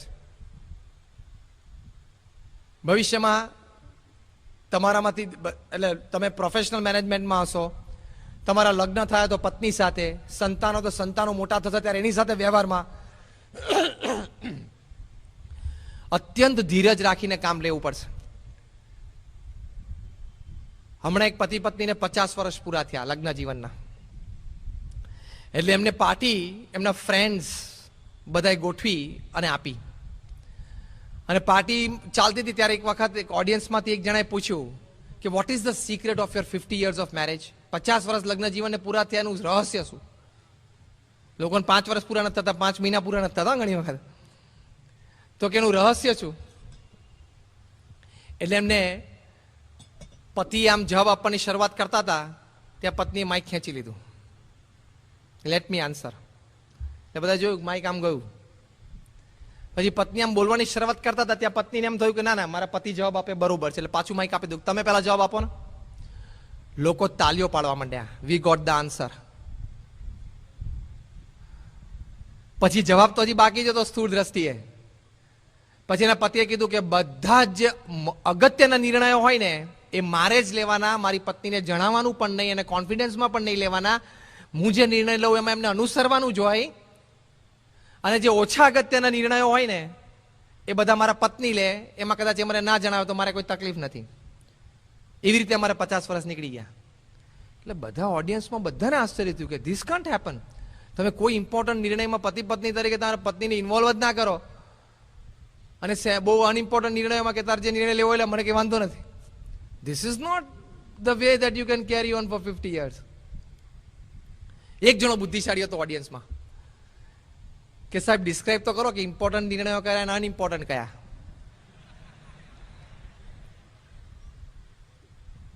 એટલે પછી એના પતિએ કીધું કે જે અગત્યના નિર્ણયો હોય, અરે જે ઓછા અગત્યના નિર્ણયો હોય કે જેમાં મારી પત્નીએ મને ઇન્વોલ્વ કરવાની જરૂર નથી, એ નિર્ણય લે ચાલશે. એ કયા? તો કે કયો ફ્લેટ લેવો એ નિર્ણય લે, કઈ ગાડી લેવી એને નિર્ણય લેવાનો, ઘરમાં જે કંઈ staff, domestic help, servant, driver રાખવાનો એ નક્કી કરે. અમારે 4 જણાએ એટલે મારા 2 સંતાનો પતિ પત્ની શું કપડાં પહેરવાના એને નક્કી કરવાના. પછી ઘરમાં ઇન્ટિરિયર શું કરવું એને નક્કી કરવાનું, સોફા સેટ, ટીવી લાવવાનું એ બધું એને નક્કી કરવાનું, કોને શું પગાર આપવાનો એ નક્કી કરવાનું. ઘરમાં મારે સેલરી લાવીને આપી દેવાનો એને, પછી સેલરીનો વહીવટ ને વ્યવહાર બધો એ કરે. મારે પણ પૈસા વાપરવા જોતા એની પાસે લઈ લેવાના. પછી અમારા સગાવાલામાં નાના મોટા સારા નરસા પ્રસંગે શું વ્યવહાર કરવો એ પણ બધું એને નક્કી કરવાનું. એ જે કરે વ્યવહાર થાય. આવા બધા જે ઓછા અગત્યના નિર્ણયો છે ને એ બધા એ લે. એમાં હું માથાકૂટ કરતો નથી. હવે બધાને આશ્ચર્ય થયું કે હવે તો અગત્યના નિર્ણયો કયો બાકી રહેવા જેમાં તમારે નિર્ણય લેવાના. એટલે એને કીધું કે અગત્યના નિર્ણયો જેમાં મારે મારા વાઈફને કોન્ફિડન્સમાં લેવાની કોઈ જરૂર નથી અને હું જાતે નિર્ણય લઉં અને એને અનુસરવાનું જ હોય એ કયા? અમેરિકા ઈરાક સાથે યુદ્ધ કરવું કે નહીં? હું કહું ના કરવું જોઈએ. એટલે કે ભલે ના જ કરાય. ખબર પડી? Should America attack Afghanistan? I say no. તો એ કે ના, પેલા આ પાડતી, હું ના પાડું તે ના પાડે. અગત્યના જે રાષ્ટ્રીય અને આંતરરાષ્ટ્રીય નિર્ણયો હોય એમાં હું જે કહું એ થાય. અને ઓછા અગત્યના નિર્ણયો જે અમારા કુટુંબના હોય 4 દિવસના એ બધા એ લે. બધા બહુ હસ્યા. પછી એ લોકોએ વાત કરી કે એકબીજા અમે જ્યારે કોઈ નાનો મોટો નિર્ણય ઉતાવળે લઈ લીધો હોય ત્યારે અમે કોઈ દિવસ એકબીજાને ક્રોસ કર્યા નથી. We have accepted it. લેવાઈ જાય નિર્ણય, પતિ પત્નીમાંથી કોઈ પણ લેવાઈ જાય કે નિર્ણય લીધો કુટુંબ સંબંધી તો ઓકે. કોઈ મેજર અમુક 2-5 ડિસિશન્સ જ લાઈફમાં એવા હોય છે કે તમે તમારા લાઈફ પાર્ટનર સાથે ચર્ચા કરો અને એમાં ડિસિશન લો. બાકી બીજા બધા રૂટીન ડિસિશન્સમાં અગર કોઈ નિર્ણય લઈ લીધો તો કેરી ઓન, મોટું મન રાખી લેવાનું. એમાં ક્યાં ખોટો નિર્ણય બહુ લીધો છે? તમારો નિર્ણય કદાચ એનાથી થોડો વધારે સારો હશે પણ હવે એક લેવાઈ ગયો છે નિર્ણય તો થવા દેવાનો, કોઈ ખોટ તો છે નહીં એમાં. પેશન્સ, ધીરજ રાખવી પડે. એ ધીરજ રાખે તો કામ થાય. સોક્રેટ્સ એક વખત મિત્રો સાથે કેઝ્યુઅલી બેઠા હતા અને ચર્ચા કરતા હતા. એમાં એના પત્ની પસાર થયા કે તમને કમાવાનું કઈ ભાન નથી, બુદ્ધિ વગરના છો, ઘરમાં પૈસા નથી, બેસો છો ને આખો દાડો શું બધી જ્ઞાન ચર્ચાઓ કર્યા કરો છો. સોક્રેટ્સ તો કંઈ બોલ્યા નહીં. ખબર હતી કે એના પત્નીનો સ્વભાવ છે જ. થોડી વાર થઈને એટલે પાછળથી એઠી દાળ માથા ઉપર આવી. એટલે બધાને આશ્ચર્ય થયું કે આ એઠી દાળ ક્યાંથી આવી? સોક્રેટ્સ કે હંમેશા વીજળીના કડાકા થાય ને પછી વરસાદ આવે જ. અહીંથી વીજળીના કડાકા થયેલા એટલે ખબર હતી જ હમણાં વરસાદ આવશે.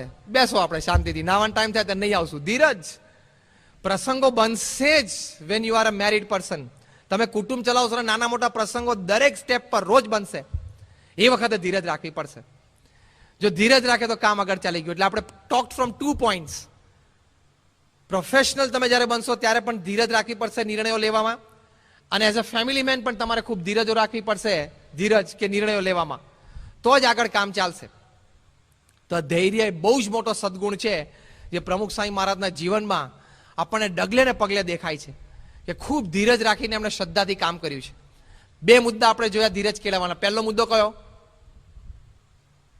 યાદ રહ્યો? કેવી રીતે ધીરજ કેળવાય એનો પહેલો મુદ્દો? કોઈને યાદ નથી?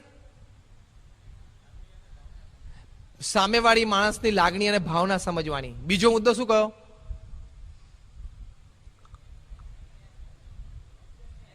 એડજસ્ટમેન્ટ્સ. બીજો મુદ્દો આપણે એ કયો કે આપણે એને થોડું એડજસ્ટ થઈ જવાનું. ત્રીજી એક વાત પ્રમુખ સ્વામી મહારાજના જીવનમાંથી બહુ જ સારી શીખવા મળે છે કે કોઈ પણ વાત આવે, કોઈ પણ ક્રિયા જોવે તેની સામે વાત કે પ્રતિક્રિયા તરત ન આપવા. Weight for a moment. પ્રમુખ સ્વામી મહારાજનો જબરજસ્ત ગુણ છે. તમે કોઈ પણ સારા સમાચાર એકદમ આપી દો, કોઈ પણ નરસા સમાચાર એમને આપો, બહુ જ ધીરજતાથી એ સમાચારે પચાવી શકે છે. નહીં તો આટલી મોટી એનજીઓ ના રન થાય. It's easy to run 10 multinational companies than a religion based NGO. 10 multinational company કદાચ કામ કરે કોઈ માણસ કરી શકે, પણ 100 આઈએએસ ઓફિસર્સ ભેગા થાય ને તો એ બીએપીએસ સંસ્થા રન ના કરી શકે, જે પ્રમુખ સ્વામી રન કરે છે. અત્યંત ધીરજથી કામ કરે છે. એ ધીરજથી કામ કરે છે. કોઈ પણ સમાચાર સારા નરસા આવ્યા એટલે પહેલા તો ખૂબ શાંતિથી સાંભળવાના, અને એમનો મોટા મોટો સદગુણ તરત વાત કરવાની નહીં, તરત રિએક્શન આપવાનું નહીં. કોઈ પણ ક્રિયાની સામે પ્રતિક્રિયા તરત આપવાની જ નહીં, એક્શનની સામે રિએક્શન આપવાનું જ નહીં. પ્રમુખ સ્વામી મહારાજ મુંબઈમાં હતા નહીં, રસિકવેરી સ્વામી બેઠા જ. બધા સંતો અમદાવાદથી ત્યાં ટ્રેનમાં મુંબઈ ગયા સંસ્કૃતિ પરીક્ષા આપવા માટે, અને સંતોએ સમાચાર આપ્યા કે સ્વામી ગુજરાતના એક ક્રાંતિકારી કહેવાતા સંત છે, તમારા અહીંયા નજીક જ છે. એ આપણા સંપ્રદાયની રીત પ્રણાલિકા, ઉત્સવ સમયા, સંત દીક્ષા, સંતોના પંચવર્તમાન, એના વિશે ઘણી બધી ટીકાઓ કરે છે, બોલે છે, છાપામાં લખે છે. કે એ જાહેરમાં હમણાં એવું એક જગ્યાએ બોલ્યા કે આધ્યાત્મિક સંપ્રદાયો તો પૃથ્વી ઉપર ઘણા બધા થયા અને છે, પણ ઘણા બધા સંપ્રદાયો કાળાંતરે વિલીન થઈ ગયા છે. એમ સ્વામિનારાયણ સંપ્રદાય અને પ્રમુખ સ્વામીનું સૂર્ય પણ અત્યારે મધ્યાહને તપે છે. એક દિવસ સ્વામિનારાયણ સંપ્રદાય, બીએપીએસ અને પ્રમુખ સ્વામીનું નામ પણ પૃથ્વી પરથી વિલીન થઈ જશે. આવું એ જાહેરમાં બોલ્યા. એવું સંતોએ સમાચાર સ્વામીને આપ્યા. સ્વામી જમતા હતા, સવારે નાસ્તો કરતા હતા.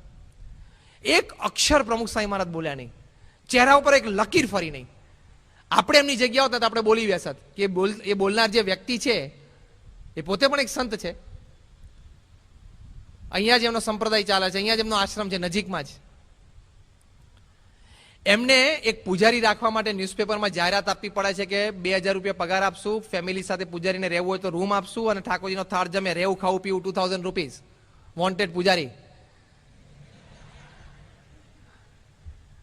એવી એક પૂજારી માટે જાહેરાત આપવી પડે છે, અને પ્રમુખ સ્વામી મહારાજ પાસે ટેન્સ ઓફ યુથ્સ એ દીક્ષા લેવા માટે સામેથી આવે છે અને પડાપડી કરે કે બાપા મને દીક્ષા આપો. તો કે ના, તું હજી ભણીને તૈયાર થઈને આવ, હજી તારે 2 વર્ષ બાકી છે, વર્ષ બાકી, તું ભણીને આવ. રોકવા પડે છે સ્વામીને. એમને એક આશ્રમથી બીજો આશ્રમ થયો નથી, ને પ્રમુખ સ્વામી મહારાજે ખાલી ગયા વર્ષે એન્યુઅલ સર્વેયું થયું 2008-2009 ફિનાન્શિયલ યરમાં 365 દિવસમાં પ્રમુખ સ્વામી મહારાજે 99 લેન્ડ અને રેવન્યુ અને કન્સ્ટ્રક્શન સંબંધી પ્રોજેક્ટ કર્યા. That is every 4th day પ્રમુખ સ્વામી મહારાજે એક પ્રોજેક્ટ પૂરો કર્યો. આ ગયા ફિનાન્શિયલ યરની વાત છે, એટ ધ એજ ઓફ 89.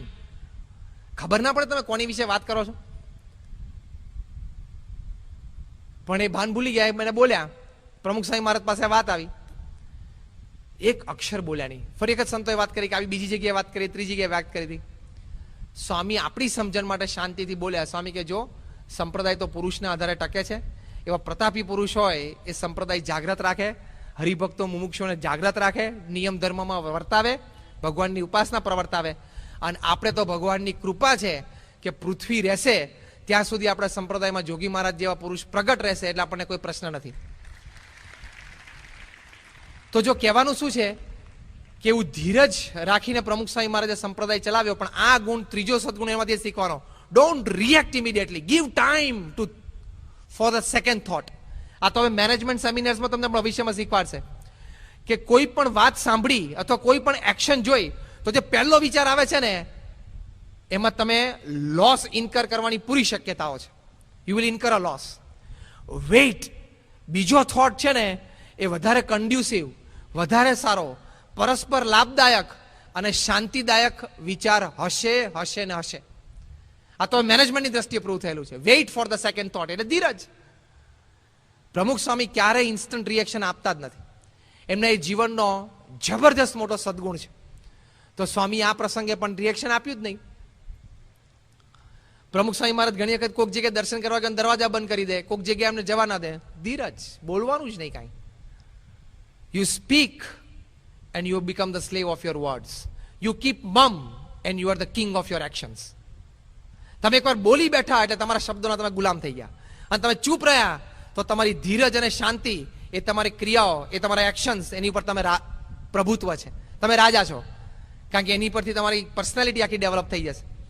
તો સ્વામીના જીવનમાં આ એક મોટો સદગુણ આપણને જોવા મળે છે. એટલે બહુ જ ધીરજતાથી પ્રમુખ સ્વામી મહારાજ કામ કરે છે. આ 3 મોટા સદગુણો એવા છે કે કેળવવાનો પ્રયત્ન કરીએ તો એનો રાજા સમા સદગુણ, એ ધૈર્ય એ આપણા જીવનમાં આવતું હોય છે અને એ દ્વારા બહુ જ સારું કામ થતું હોય છે. ચોથી એક વાત, it is a fact of life, જીવનની એક હકીકત છે કે અપમાનજનક પ્રસંગો આપણા જીવનમાં બનવાના જ છે. આપણું અપમાન થાય, આપણી પ્રતિષ્ઠા ગવાય, આપણે શર્મિંદા થવું પડે, એવા પ્રસંગો દરેકના જીવનમાં બને છે. From somebody living in Dharavi to the president of America, બધાના જીવનમાં અપમાનજનક પ્રસંગો બને છે. યસ ઓર નો? આ બધા વડીલો બેઠા છે અને કામ કરે છે, અપમાનિત થયા હોય એવા પ્રસંગો બને છે કે નહીં? સ્વીકારી જ લેવાનું. Life is a total package. તમે ભવિષ્યમાં સારી એક્ઝિક્યુટિવ તરીકે કામ કરશો તો પેકેજ ડીલ આવશે, આખી પેકેજ ડીલ આવશે. તમને આટલું સેલરી, આટલા પર્ક્સ, આટલું તમને હાઉસ રેન્ટ, કાર અલાઉન્સ, આખું પેકેજ હોય. એમ life is a 70-year package. એ પેકેજમાં બધું જ આવશે. અત્યંત માન પણ મળશે, અપમાન પણ થશે, લાભ પણ થશે અને ખોટ પણ જશે. કોક વખત એક્સિડન્ટમાંથી બચી પણ જશો અને કોક વખત વગરમાં કે એક્સિડન્ટમાં આવી પણ જશો. બને કે ના બને? યસ ઓર નો? તો પછી તો પેકેજ જ એક્સેપ્ટ કરી લેવાનું. અપમાનજનક પ્રસંગો બનવાના જ છે અને બનશે જ. હવે ખબર જ છે કે બનવાના જ છે અને બનશે જ, તો એ વખતે ધીરજ શું કામ ગુમાવી? બી પ્રિપેર્ડ ફોર ઇટ. પ્રમુખ સાંઈ મહારાજ જાંભામાં કથા કરતા હતા, સાયમ સભામાં પ્રવચન આપતા હતા. અન્ય સભા કાર્યક્રમો પૂરા થયા, છેલ્લે એમના આશીર્વાદનો સમય હતો, પણ સમય જરા ઓવરશૂટ થતો હતો. જે માઇક સિસ્ટમ લઈને આવેલો એ વ્યક્તિ, એને આપણા કાર્યકરને કીધું કે જો મારે તો માઇક સિસ્ટમ લઈ લેવી છે, મારે તાત્કાલિક ગામમાં બીજે ઠેકાણે એક ફંક્શન, ત્યાં આ સિસ્ટમ વાપરવાની છે. આપણે કાર્યકરે સમજાયું કે આ અમારા ગુરુ છે પ્રમુખ સાંઈ મહારાજ, એ મુખ્ય વ્યક્તિ છે, એમના આશીર્વાદ સાંભળવા લોકો આવ્યા છે, એમના નામથી બધા સભામાં આવ્યા છે, આ સભાનો મુખ્ય કાર્યક્રમ જ આ છે. મારે તો માઇક જોઈએ, પાછું મારો ટાઈમ થઈ ગયો છે, 10 મિનિટ વધારે થઈ ગઈ. એક વાર્તાલાપ કરતા હશે, પેલા કાર્યકરે માંડ એને સમજાવ્યા. ત્યાં બાજુમાં કોઈ બીજા હરિભક્ત કાર્યકરને બોલાવ્યા, કારણ કે હાર તોરણનું લિસ્ટ પાછું હોય ને છેલ્લે. સ્વામીના આશીર્વાદ પતે એટલે કોણ કોણ ક્યાં ગામના મુખ્ય છે અને હાર પહેરાવાનો બીજું ત્રીજું હોય. તે સહેજ આગા પાછા ગયા, ત્યાં સુધી પેલા માઇક સિસ્ટમ વાળો જે છોકરો હતો ચાલ્યો નજીક અને જઈને પ્રમુખ સાંઈ મહારાજ પાસે જઈને કે તમારું પ્રવચન પૂરું કરી દો, હવે માઇકનો ટાઈમ પૂરો થઈ ગયો. લઈને જતો જ રહ્યો. આ માઇક લઈને જતો જ રહ્યો, ચાલવા જ માંડ્યો. કેવું અપમાન થઈ જાય. સ્વામી ખળખળ હસી પડ્યા. સ્વામી કે ચલો હવે આશીર્વાદ પૂરા થઈ ગયા, બધા આવી જાઓ વ્યક્તિગત દર્શનમાં. ઇમિડિયેટ કેટલી ધીરજ રાખી હશે એમણે, કેટલું કુલ હેડ રાખ્યું હશે એમણે, તો કેટલું જબરદસ્ત અપમાન કહેવાય ને. માણસ હલી જાય. આ તો હમણાં પાણી આપવા ચિઠ્ઠી કહેવાય છે, 8:30 સુધી ચાલુ રાખો તો વાંધો નથી, વધારે 10 મિનિટ. પણ ધારો કે માઇક લઈ ગયો હોત તો અહીં સુધી તો આવી જ ગયેલો, માઇક સુધી તો આવી જ ગયેલો, લઈને જતો રહ્યો હતો.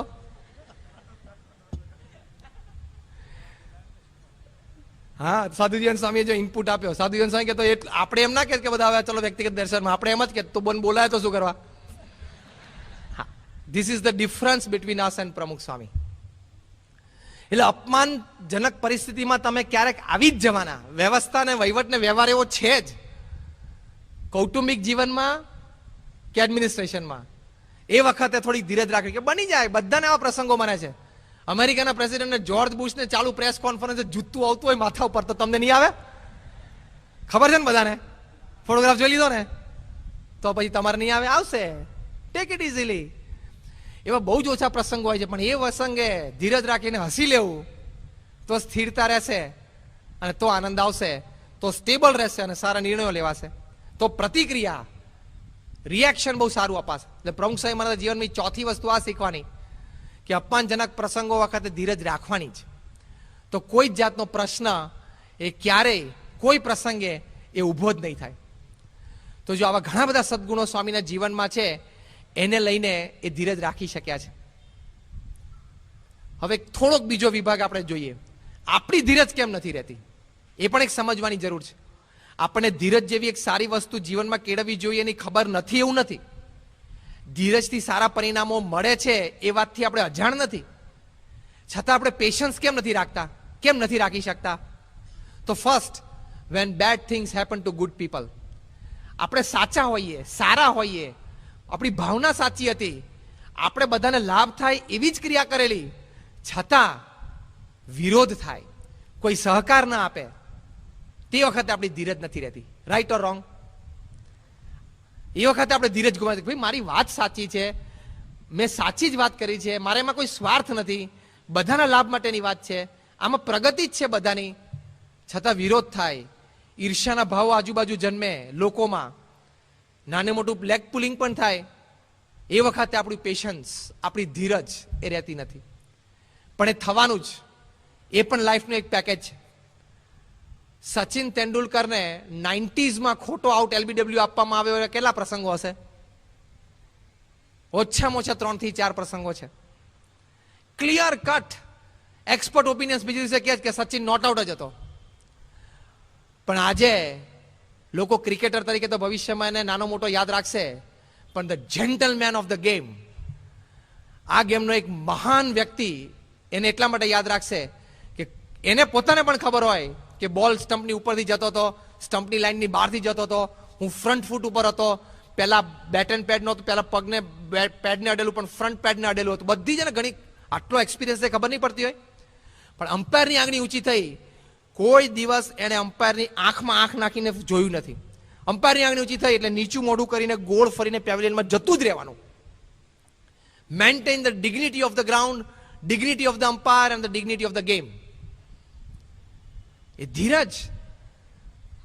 અને પ્રેસ રિપોર્ટર્સે મોઢામાં આંગળા નાખીને એને પૂછ્યું છે કે ગઈકાલ તમને ખોટો આઉટ આપ્યો, એમાં તમારે શું કહેવું છે? નો કોમેન્ટ્સ, ફિનિશ.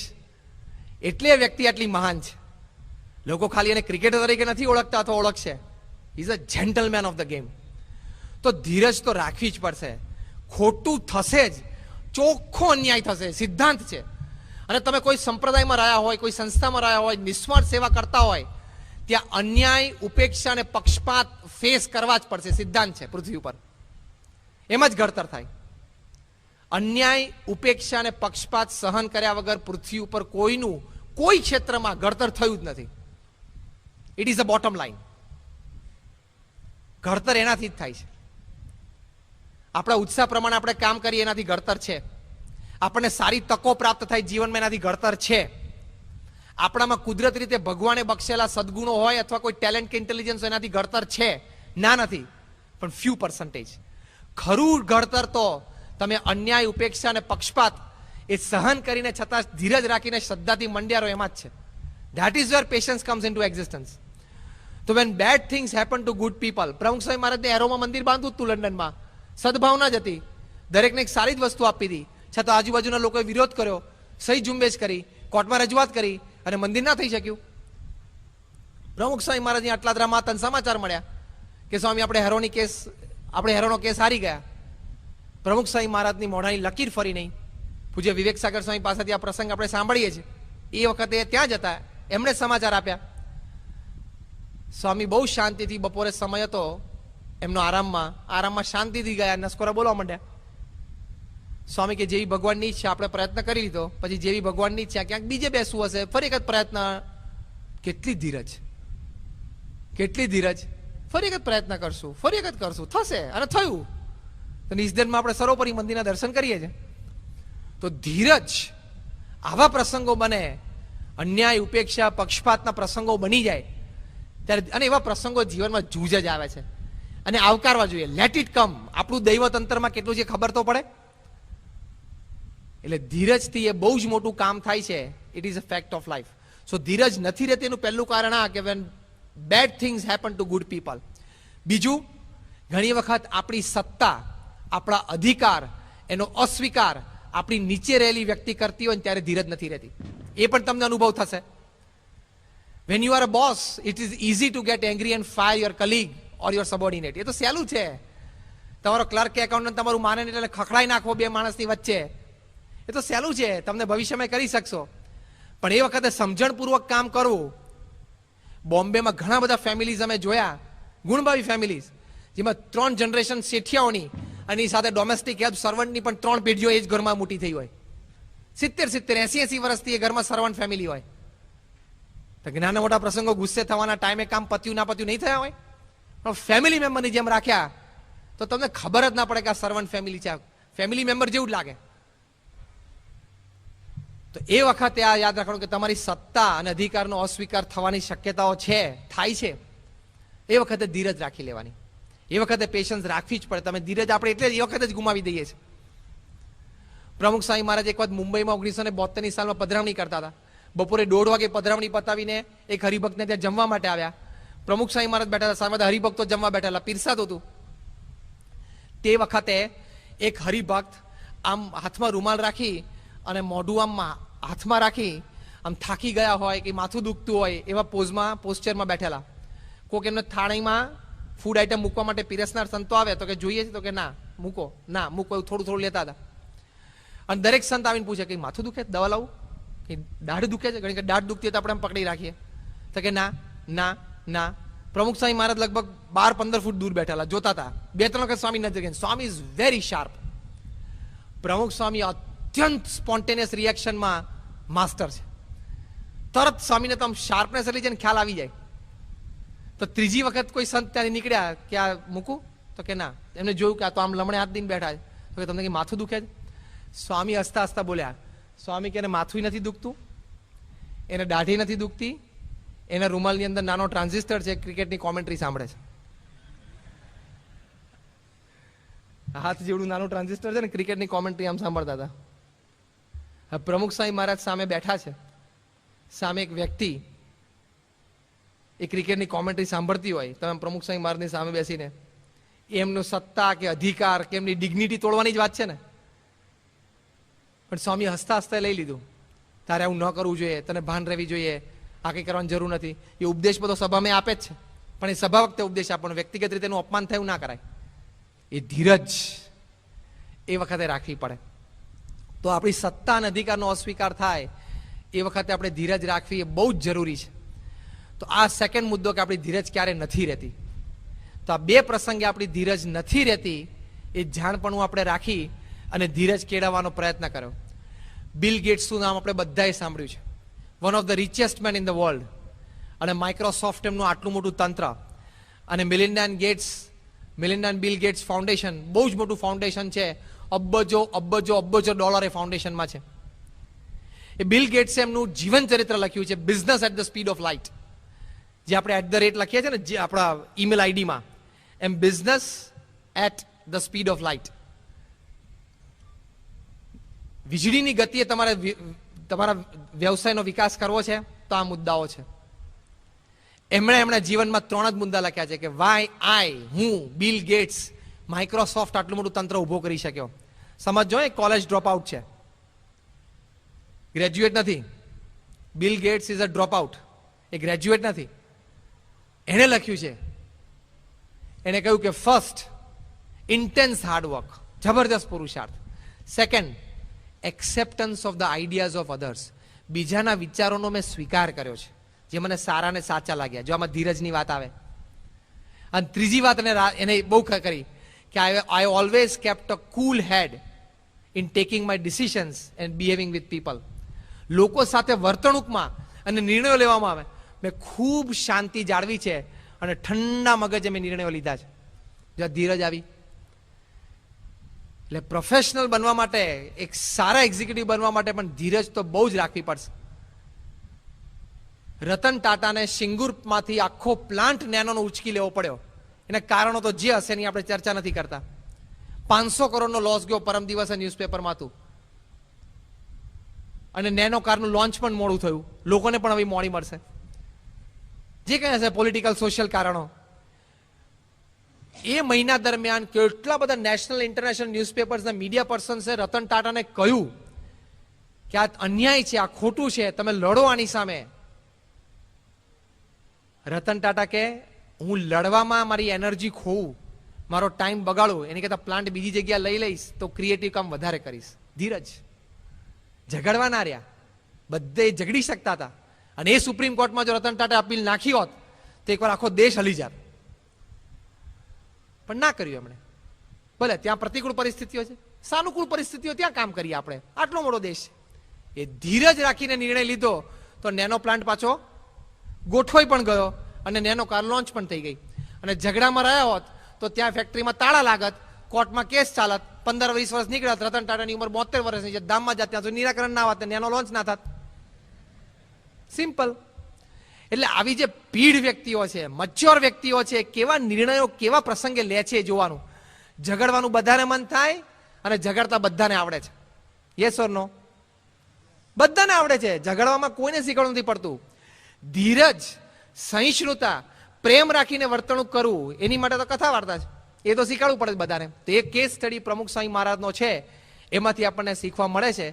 તો આવી રીતે આવા પ્રસંગે ઘણી વખત આપણને ધીરજ રહેતી નથી, પણ આવી એક વ્યક્તિ એના જીવનમાંથી જો આપણે ધીરજ શીખીએ તો એ બહુ જ મોટું કામ થાય છે. અને આપણે કહ્યું એમ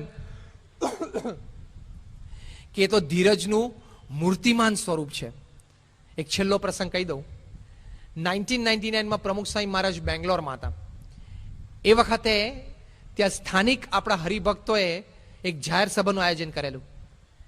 એ જાહેર સભામાં ઘણા સારા મહેમાનોને આમંત્રણ આપીને આપણા એક બહુ જ નિષ્ઠાવાન હરિભક્ત ડૉક્ટર અખિલ એમણે એમના મહેમાનોને બોલાવેલા.